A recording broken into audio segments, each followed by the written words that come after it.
Assalamualaikum warahmatullahi wabarakatuh anak-anak semuanya. Insya Allah hari ini Ustazah akan melanjutkan penjelasan tentang hubungan antar bentuk pecahan. Yaitu hari ini Ustazah akan membahas tentang persen. Nah oke, mohon disimak ya. Oke, di sini Ustazah akan menjelaskan tentang persen. Jadi persen itu kita lambangkan seperti ini, atau dapat kita tulis dengan 1/100.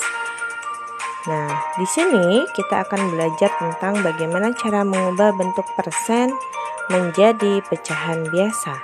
Nah, Ustazah ambil sebuah contoh di sini. Kita tuliskan di sini 2%. Bagaimana cara mengubah menjadi pecahan biasa? Nah, 2% artinya berarti 2/100. Sebenarnya 2/100 di sini sudah bentuk pecahan biasa. Tetapi karena 2/100 ini masih bisa kita sederhanakan lagi, maka kita bagi 2/100 ini dengan 2. 2 dibagi 2, 1. 100 dibagi 2, 50. 1/50 adalah bentuk pecahan biasa yang sudah sederhana dari 2%. Nah, supaya lebih paham lagi, Ustazah bantu dengan menjelaskan soal selanjutnya. Nah, 17%. Nah, 17% bentuk pecahannya berapa? Ya, benar, yaitu 17/100. Nah, anak-anak lihat, 17/100 ini sudah bentuk pecahan biasa dan tidak dapat disederhanakan lagi. Jika tidak dapat disederhanakan lagi, maka ini adalah jawabannya. Jadi bentuk pecahan biasa dari 17% adalah 17/100.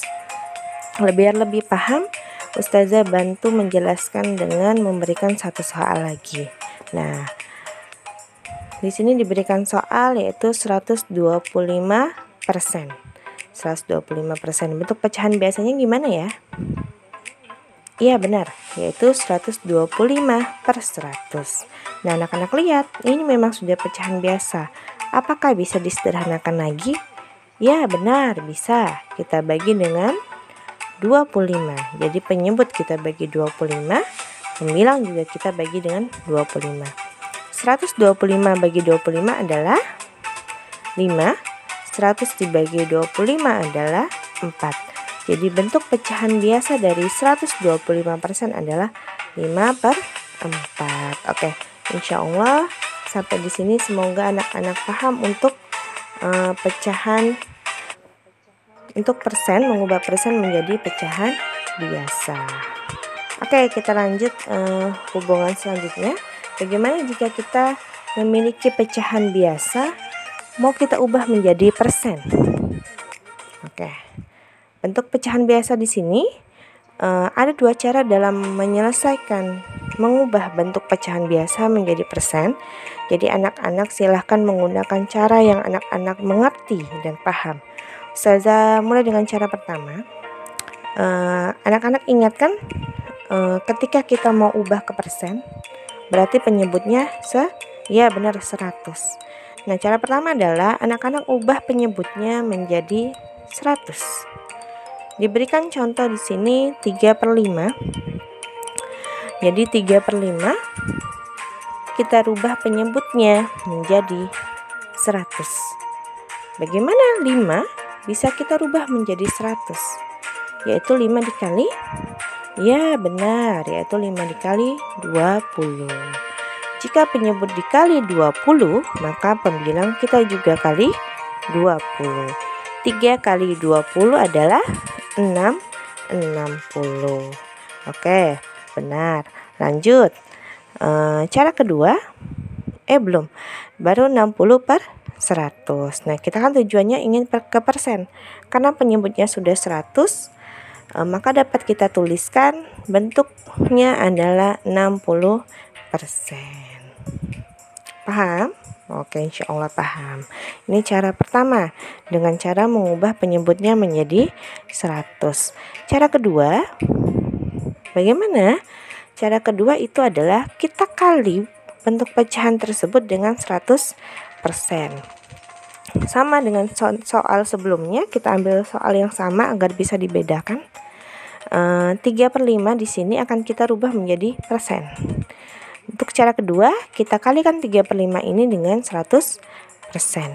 Jadi 3 dikali 100 adalah 300. Oke, penyebutnya berapa? 5. Persennya jangan lupa ditulis ya. Nah, di sini dapat kita lihat 300/5%. 300 dibagi 5 adalah 60. Jadi jawabannya adalah 60%. Ternyata cara satu dan cara kedua memiliki jawaban yang sama, tetapi caranya berbeda. Jadi anak-anak silakan memilih cara yang anak-anak bisa, yang anak-anak pahami, dan yang anak-anak bagian anak muda ya. Ustazah berikan kebebasan, yang penting benar. Oke, bentuk perubahan selanjutnya itu adalah kita akan mengubah bentuk persen menjadi desimal. Nah, video sebelumnya Ustazah sudah jelaskan bentuk desimal di sini. Nah, masih ingat enggak gimana cara mengubah bentuk pecahan atau bentuk persen menjadi desimal? Untuk desimal, anak-anak ubahlah penyebutnya menjadi 10. Kalau tidak bisa, ubah menjadi 100. Jika tidak bisa, anak ubah menjadi 1000 dan seterusnya. Oke, diberikan contoh di sini 2%. Nah, 2% ini akan kita ubah menjadi desimal. Bentuk pecahan 2% adalah 2/100. Jadi anak-anak lihat penyebutnya udah 100 belum? Oh, udah 100. Ketika dia udah 100, 10 atau 1000 dan seterusnya, maka bisa kita rubah menjadi desimal dengan cara anak-anak lihat pembilangnya. Pembilangnya angka berapa? 2. Oke, kita tuliskan pembilangnya 2. Nolnya ada berapa? Nol di penyebutnya? Ya, nolnya ada 2. Berarti kita 2 kali loncat. 1, 2. Lalu anak-anak kasih tanda koma. Dan di depan tanda koma, anak-anak kasih angka 0. Nah, jadi tempat loncatan tadi juga dikasih angka 0. Didapatlah bentuk desimal dari 2% adalah 0,02%. Nah, ini bentuk bentuk desimal dari 2%. Agar lebih paham, Ustazah berikan satu contoh lagi. Di sini ada 17% akan kita rubah menjadi bentuk desimal. 17% bentuk pecahan biasanya adalah 17/100. Nah, sama seperti cara sebelumnya. Anak-anak lihat pembilangnya. Pembilangnya berapa? 17. Anak-anak tulis pembilangnya 17. 0 di bawahnya berapa? 2. Berarti loncatnya berapa kali? 2 kali. 1, 2, koma. Lalu depan koma kasih angka 0. Oke. Karena di loncatan pertama sudah diisi dengan angka 1, maka kita tidak perlu menuliskan angka 0 lagi. Jadi didapat bentuk desimal dari 17% adalah 0,17%. Oke. Semoga anak-anak paham ya. Mungkin jika ingin anak-anak bertanya, silakan ditanyakan ataupun silakan diputar ulang video ini agar anak-anak paham. Semoga ini bisa membantu pembelajaran anak-anak di rumah. Oke, saya tutup. Wassalamualaikum warahmatullahi wabarakatuh.